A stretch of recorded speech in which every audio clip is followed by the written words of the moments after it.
This is a fan-generated show. If you would like to support us, please go to jamieglazov.com, and also don't forget to subscribe to our YouTube channel. All your support is greatly appreciated. Jihadist Psychopath by Dr. Jamie Glazov. I will tell you as an expert on Sharia, as a former child bride who has suffered and faced my own jihadi psychopath, I want you to go and order this book on Amazon.com or go to jamieglazov.com. Get a copy for yourself. You know why? Because you need to be equipped with the knowledge to fight our enemies so you can save your daughters and your granddaughters from future of Islam. Good evening. Welcome to the Glazov Gang. Tonight, designate the Muslim Brotherhood a terror organization? Question mark. Should President Trump do it? Backed by popular demand, John Guandolo, the president of Understanding the Threat. John, what an honor and a privilege to have you back on the Glazov Gang. Thanks very much for having me, as always, Jamie. And John, at understandingthethreat.com recently, very profound and urgent, important article that you've had on that site about this issue, about the Muslim Brotherhood and whether it should be designated a terrorist organization. Now, there's been a U.S. Senate bill, as we know, to designate the Muslim Brotherhood a terrorist organization, if I'm correct, but nothing seems to be moving. I give it to you. What do you think, John?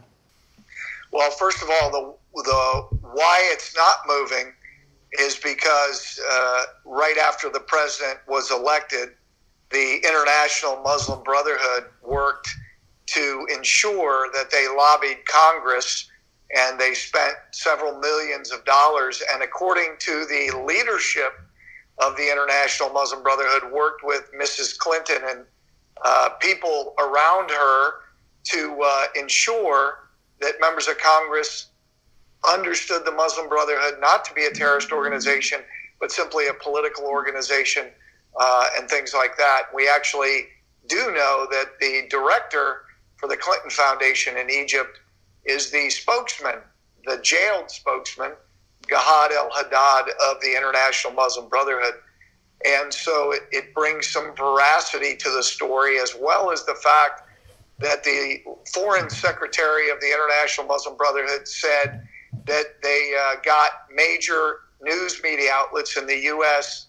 to do positive stories about the Muslim Brotherhood. And in fact, within about 5 weeks of this story coming out, we see articles in the Wall Street Journal, one penned by Gahad el-Haddad from jail, stories in the Atlantic, stories in Wall Street Journal and others, specifically saying the Muslim Brotherhood's not a terrorist organization. So there has been a massive propaganda campaign in the United States that appears, at least according to Muslim Brotherhood leadership, to include Mrs. Clinton and people working with her. And as I just said, the director of Egypt's Clinton Foundation representative is the spokesman for the International Muslim Brotherhood. So that's the why they probably have not been designated, but there's certainly ample evidence that they should be. John, we live in a very surreal, Kafkaesque, bizarre world. I'm trying to picture during the Cold War, our government asking the KGB what we should do vis-a-vis the Soviet Union.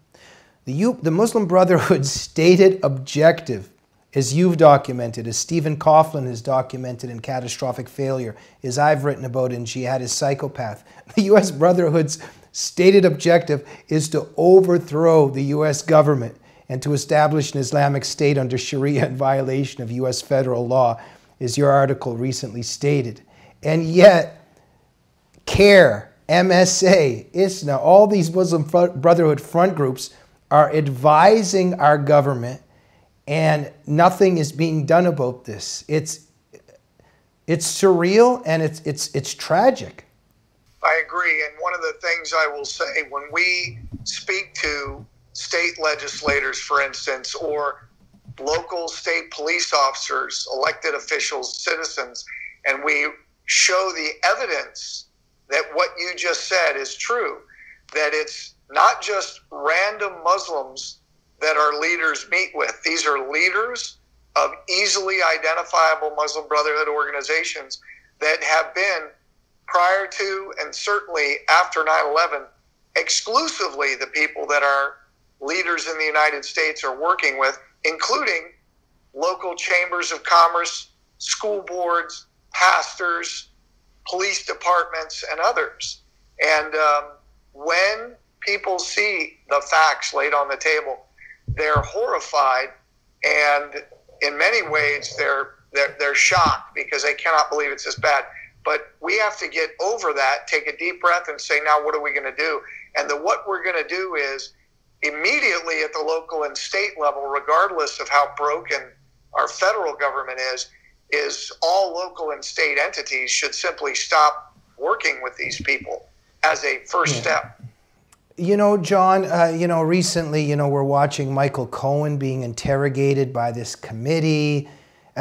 In my mind, Eric Holder should be sitting there and he should be interrogated about that after the Holy Land Foundation trial, when it was discovered about CARE and other Muslim Brotherhood front groups, about their, connections to terrorism, why there weren't investigations continued after that into these organizations. And Eric Holder, if I'm correct, played a role in not pursuing these groups. Am I correct? And he should actually be brought in front of some kind of a committee and asked a lot of questions, no? You're correct. There are hundreds of organizations that were identified as being unindicted co-conspirators in the U.S. versus Holy Land Foundation trial. Was adjudicated in Dallas, Texas, Northern District of Texas, 2008. That was the largest terrorism financing trial in American history ever prosecuted. And after the trial was over, so this is the end of 2008, after, New Year in 2009, the FBI in Dallas, the Justice Department, the U.S. Attorney's Office in Dallas pursued Omar Ahmad, the chairman emeritus of CARE, with their eye to indict CARE. And about 6 months into that, Eric Holder shut that investigation down. And since that time in 2009, no other of the hundreds of jihadi organizations have been pursued. John, forgive me if I am mistaken. This is just a question. If you are preventing an investigation into an organization that's connected to terror that wants to destroy this country, could something criminal be happening there if you are involved in blocking finding out these guilty people? Yes. If you're Attorney General Holder, I'm sure if he were here with us on the show, he would claim, his investigative prerogative or prosecutorial prerogative to say, well, we don't have enough evidence or we can't go forward. However, there is no lack of evidence. There is a mountain. There are two mountains of evidence to demonstrate that Omar Ahmad, CARE, Nihad Awad, Corey Saylor, Ibrahim Hooper, and a lot of them are supporting the front group. CARE is a front group for Hamas, terrorist organization. So that of course should have been pursued. So there's no rational reason why that would have been, shut down, that investigation. John, as your article points out, in 2003, Russia bans the Muslim government, the Muslim Brotherhood from operating in Russia. In 2013, Egypt declares the Muslim Brotherhood a terrorist organization. In 2014, Saudi Arabia declares the Muslim Brotherhood a terrorist organization. In 2014, the United Arab Emirates declares the Muslim Brotherhood a terrorist organization. In 2011, FBI Director Robert Mueller states to Congress, quote, "I can say at the outset that elements of the Muslim Brotherhood, both here and overseas, have supported terrorism." What are the dangers of U.S. inaction in terms of doing what these countries have done in not doing it? Right. The danger is the Muslim Brotherhood, as we have documented, has a massive network in the United States. All of the prominent Islamic organizations in the United States are either controlled by the Muslim Brotherhood or working with them for the same objective, which, as you said at the top of the show, is to establish an Islamic State under Sharia, which, by the way, is the same objective as ISIS, the Islamic State, and Al-Qaeda. So that's the danger, is that the Islamic organizations working with churches, the Islamic organizations driving the interfaith outreach between Christians and Muslims in America, the organizations working with the Chamber of Commerce, the Islamic organizations, the 3 Islamic organizations that are the outreach partners with the FBI, with the Department of Defense. These are all identifiable as Muslim Brotherhood organizations. So we're creating policies, counterterrorism strategy, foreign policy, and others based on what our enemies are telling us. It is exactly as you said. It's as if we're asking chairman of the KGB to advise us on how to deal with the Soviet Union. It's like having Joseph Goebbels tell us how to deal with the Nazis. It's insanity. And it sounds like a catastrophic failure. All good things must come to an end, including an episode of the Glazov Gang. We hear that President Trump might eventually watch the Glazov Gang. If by any chance he will watch this show and is watching this show, in 60 seconds, tell President Trump why he should designate the Muslim Brotherhood as a terrorist organization. Under a minute, please, John.